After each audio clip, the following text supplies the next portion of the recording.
이번엔 국민의힘 소식 짚어보겠습니다. 이준석 대표가 선대위 구성과 일정 패싱 논란, 여기에 이른바 윤핵관의 발언에 반발해서 벌써 며칠째 잠행 중인데요. 오늘은 울산으로 향했습니다. 이 대표와의 갈등 상황을 고심하던 윤석열 후보가 무작정 울산행 티켓을 끊었는데 과연 두 사람이 오늘 만날 수 있을까요? 관련 내용을 조익신 멘토가 정리했습니다.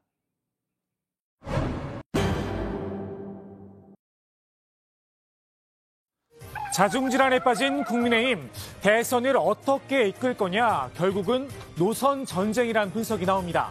요즘 정치권의 핫 키워드로 부상을 했죠. 이른바 윤핵관. 기존 윤석열 캠프 인사들은 집토끼로 승부를 보자는 입장입니다. 박근혜 씨 탄핵 이전 보수 쪽으로 무게가 실렸던 기울어진 운동장, 이것만 회복하면 대선 승리가 가능하다는 겁니다. 영남에 기반을 둔 중진 의원들의 정서이기도 합니다. 윤석열 후보라든지 전에 핵관 이런 사람들 이야기 들어보면 한번 그런 보도도 있었지 않습니까?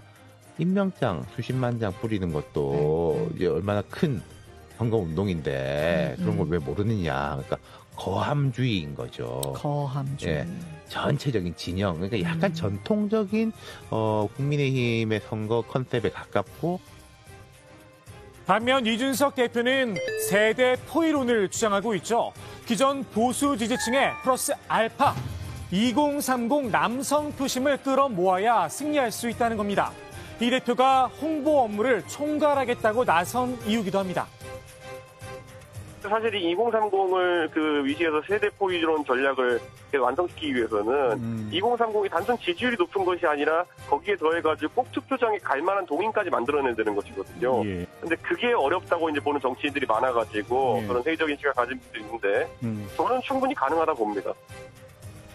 경제 민주화가 트레이드 마크죠. 김종인 전 비대위원장은 여기서 한 발 더 나가서 중도층 확장까지 필요하다는 입장인데요. 이 김종인 카드, 지금은 수면 아래로 가라앉아 버렸습니다. 그 뒤엔 윤핵관이 있다는 게 이 대표의 생각입니다. 윤석열 후보는 영입의 대상이라고 아직까지 이야기하고 있는 김종인 위원장에 대한 모욕적인 언사라든지 아니면 당대표에 대해 가지고 의도를 왜곡시키는 그런 발언들 같은 것이 윤핵관이라는 사람의 입에서 계속 나오고 있죠. 김종인 카드를 무산시킨 이 윤핵관들이 이제는 본인을 노리고 있다고 본 듯합니다. 그렇다면 여기까지입니다라는 메시지만 남긴 채 잠행에 들어갔던 이 대표, 여기까지인 이유를 구체적으로 밝혔습니다. 자신들이 그렇게 살아왔는지 모르겠지만은 홍보비를 해먹으려고 한다. 이런 식으로 당대표를 깎아내려가지고 이 사태를 해결하려고 하는 분들이 있다면은 저는 그거는 저에 대한 굉장히 모욕이고 그런 식의 인식을 가진 사람들이 당 후보 주변에 있다는 것은 선거의 필패를 의미합니다. 윤석열 후보에 대한 불만도 고스란히 드러냈는데요. 실패한 후보다 직격을 했습니다.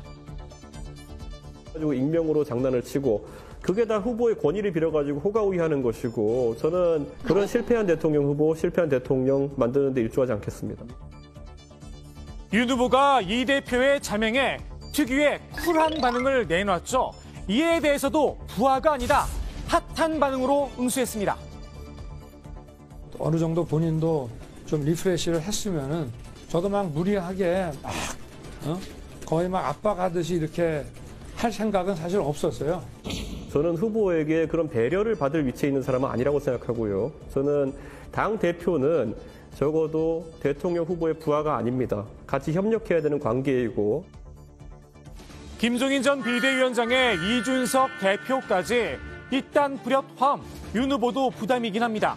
어제 상인공단의 조언도 들었는데요. 딱히 도움은 되지 않았던 듯 싶습니다. 저는 어제 경상도 바닷가 찾아가서 손잡고 같이 하자. 말씀드리고 그렇게 하지 말라 이거예요? 윤 후보는 홍준표 의원도 만났는데요. 그동안 홍 의원이 연락을 피해왔죠. 경선이 끝난 뒤 27일 만에 만남이었습니다. 이 자리에서도 이 대표 문제가 주요 화두 가운데 하나였습니다. 홍 의원은 윤 후보에게 이 대표를 찾아가라 조언을 했다고 합니다. 앞서 윤 후보가 이 대표를 찾으라며 제주도로 DP조를 급한 데다 오늘 일정까지 모두 비우면서 두 사람이 전격 회동하는 게 아니냐 관측이 나왔는데요. 윤 후보 일단 이 대표를 만나고 싶다는 뜻은 분명히 했습니다. 그래서 저는 만나고 싶습니다. 그래서 시간이나 뭐 장소 그런 게 본인이 지금 아침에 인터뷰한 것도 제가 봤는데 하여튼 좀 만나고 싶습니다. 언제든지 만나서 제가 오늘도 사실 일정을 좀 정리하고 제주도를 가려고 그랬는데 다시 또 장소를 옮긴다고 그러고 그리고 뭐 안 만나겠다고 또 선언을 해놨는데 그래서 만나고 싶긴 한데 지금 당장은 아니란 겁니다. 윤 후보의 핵심 측근이죠. 권성동 사무총장은 의견 조율 과정을 거쳐야 한다 꼬리표를 달았습니다. 글쎄요, 그동안 의견 조율이 원활했다면 이 대표가 굳이 자명에 나설 이유가 있었을까요? 당장 이 대표의 반응 싸늘했습니다. 당 대표와 후보가 만나는데 의제를 사전 조율하지 않아서 만날 수 없다라고 하는 것은 저는 제가 누군가에게 그걸 왜 사전에 제출해서 검열을 받아야 되는가에 대한 강한 문제의식이 있습니다. 당 대표와 만나는 자리에 후보가 직접 나오지 못하고 만약 핵심 관계자의 검열을 거치자는 의도라고 한다면은 저는 절대 만날 계획이 없습니다. 이 대표가 공개적으로 문제 제기를 했죠. 윤 후보에게 이 대표가 홍보비를 해먹으려 한다 이야기를 했다는 윤핵관. 윤 후보는 금시초문이란 입장을 밝혔는데요. 이 역시 이 대표를 자극한 듯 싶습니다.